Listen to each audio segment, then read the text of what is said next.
So we've got a nice, one more mountains with clouds today. And I want to work on this one a little bit looser. So as you can see, I have got a very wet brush here, and I am going to wet the whole paper. Just going to shrink some of this down. When we're going to paint on here, we need this water to evaporate a little bit. We don't want to paint this time so very, very wet, but we're going to have some water on here. So if you can see, everything is wet. Hopefully you can see a little bit of shine on there. And you know, everything depends on how much water is on the paper when you're painting. So if we do a little experiment here, I'm going to get some, maybe a little Prussian blue, mixed with a little bit of cerulean here. I'm using my number 4 Princeton mop, but you can use any big brush. And what I'm doing is we're going to put this on fairly wet and kind of dark, but you can see there's so much water on the paper and so much water in my brush also that when I start to put this stuff down, it doesn't stay very in one place. It's moving. It's actually coming down. It looks a little bit like rain at the moment. So I can actually pick this up and hold it a little, we can let gravity move this paint around a little bit. So I'm going to pick it up, even if you just hold it a few inches off level, it will work. We're going to try going in this direction too. When you're working wet on wet, it's really important to be aware how wet the paper is and where things are going, and also to realize that the water is evaporating here as we go, right? So the next time I'm going to put a few clouds down. I want to work a little, it does not have to be quite so wet. Well, we'll see. If I want things to stay in place, I need to work a little drier. My brush needs to be dry as I'm putting things on the water, on the paper here. Just can't even talk this morning. It's early. It's early in the morning. I'm not worrying about any of this yellow. All right, we're going to put these dark blue clouds in first, and then we're going to sort of maybe do a little trick to see how we can get some yellow behind here. I'm adding a little bit of ultramarine and cobalt blue. Now I'm introducing blue up into the sky here that was already starting to dry, so we're going to see what happens. This is the key, is to actually just watch as you put the paint on the paper. Does it move too fast? Is it moving in the right direction? Is it doing what you want it to do? I also said I was going to use some flat brushes on this, so let's switch. I'm going to put my mop brush down, and I'm getting out my 1/2 inch flat. It's a long flat, so it holds quite a bit of water. Let's see what we can do here, because I can paint going across. I can use this in many different ways. I can use just the side of the brush, or I can turn it and get a kind of a wider cloud going, which is also nice.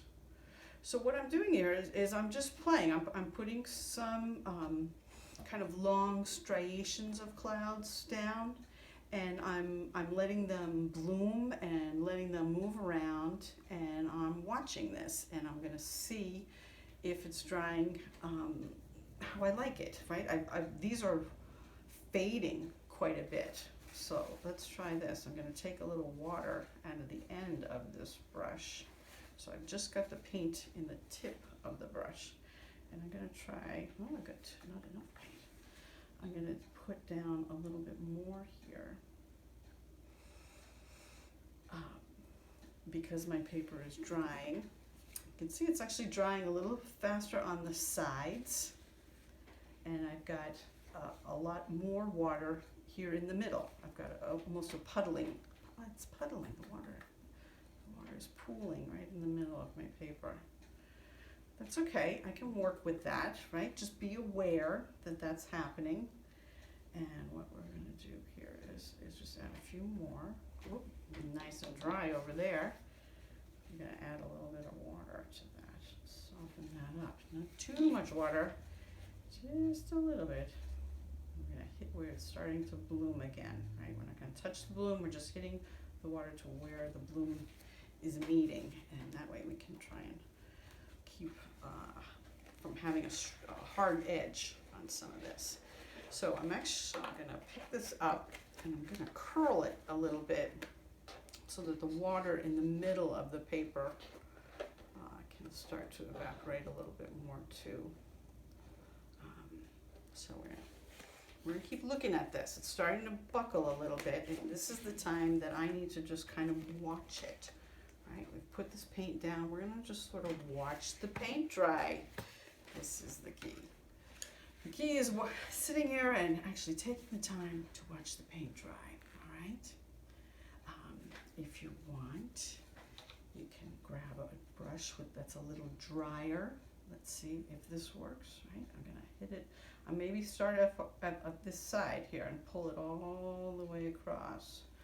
And that's actually taking up a little bit of water, right? I'm just sort of pulling a little water off in the middle and kind of preserve some clouds here. I'm turning my brush so I don't have a straight brush stroke. Oh, that's nice. You can see how dry that brush was, but boy, that kind of worked. That was an accident, right? But look at how well I've got now a line of a bank of clouds right there. We'll see if it stays. Let's try it once more. Okay, so what's happening is that the paper is drying more, okay? It's still shiny, but I'm having more results when I start to pull the water off with a dry brush, right? So that means this is a good time to come in here and do this, okay? You can see I might even get a little bit of a hard edge on these, so I'm gonna come back and just grab a tiny bit more water. Now let's see what's happening in here in the middle. It's not as, well, the paint is not as dark, so it's also not as effective, okay? But I can come back in. I said we were going to make this a simpler one, not quite so detailed. Because things are drying, I need to possibly add a little bit of water here. This is going to create a bloom right down here. I'm going to use my wider brush. We're going to introduce some water down here at the bottom where I didn't paint on the mountains. I'm going to put the mountains on afterwards. But I'm continuing the water down. And if I actually add this water down at the bottom here, I might actually get some softening in the blooms, pulling the water vertically up. So let's see what that will do. All right, I'm getting, you see there's my pool of water coming towards the top of the page. So what I'm going to do now is sort of pull it, take a dry brush and pull some of it off again.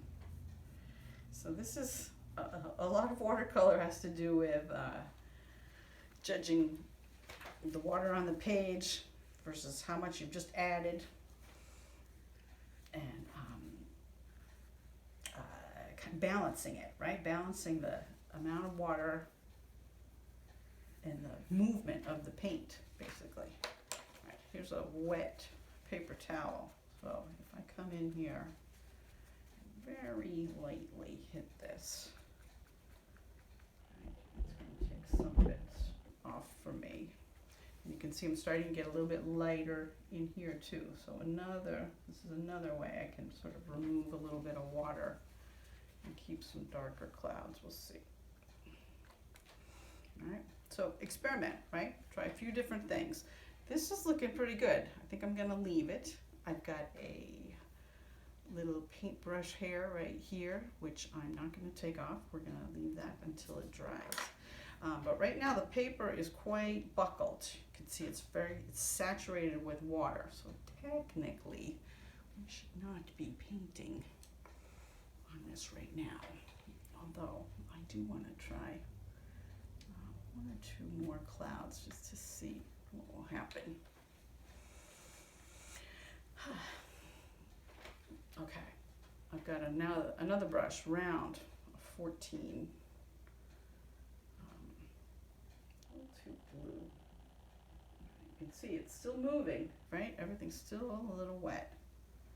But I think I like the purpler, more purple clouds. There's a little bit of purple over here. Okay, so what I need to be careful of is whether I'm introducing a lot of water on my brush. That's quite a bit of water right there. You can see how fast it's moving, right? It pushed it right out of the way. So we're creating a new bank of clouds on top of the old clouds. But because this is still wet, it's allowing me to do this, right? It's not drying too fast. We'll see. Let's see what happens if we get some blooms here. We're experimenting, right? This is what we want to do. We want to know how the water is moving. What was nice about this picture is there are a few kind of streaky, strangely shaped clouds. So we're going to try and go for that. Let's see. I think I got a little bit too much of a bloom right there. So I'm going to take another brush, dry it off, and let's pull a little back. Take a little water off right there. Okay, you can see I'm getting a little bit of a bloom here. This bloom I actually kind of like. I think I'm gonna leave that area. Down here, I'm gonna grab it, little dry brush, and I'm just hitting the very bottom of the cloud. You can kind of twist it around. But the key is we're going to watch this as it dries. So we've still got a bit of a buckle here. We kind of need to wait. Add a little bit more down here. See how this is drying. Another tricky part of painting while the paper is buckled is that your brush will hit the tops of the buckle and leave a nice dark mark, and then leave a very smaller mark on the curves, on the indented curves. So you gotta watch that too. Okay, so we're coming back, still using that flat the round. Sorry. You know, clouds are kind of come in a lot of different shapes, so we don't have to worry too much about whether something is looking realistic or not, because you can see anything in a cloud, can't you? Okay, even got a little bit of dry brush over here. What's happening? But I'm not scrubbing, right? You see, I'm not going back and forth too much. I'm just sort of dragging my brush across, and that's what's making these cloud shapes. I don't want to put the mountains on until my paper is dry. So we're going to leave this, okay? I don't want to add any more. I would end up introducing a lot of more water to this. At the moment, my paper is not shiny anymore. Let me see if I can hold that up, and you can see there's a little tiny bit of shine right here, but everything else is starting to dry. And when I get to this point, I know I need to stop, because my paper is no longer shiny, which means I've passed the point where I can introduce a new stroke of paint and not create a bloom. There's no way, right, it would happen. You would automatically put in too much water. So we're gonna let this dry, and that's the key, is making sure you let your paper dry in between. Okay, we may put another layer on this. We may wet it again and add a little bit more to the sky. I'll show you how to do that, but you can't do it all in one step. You've got to wait. Okay, so step one is done. All right.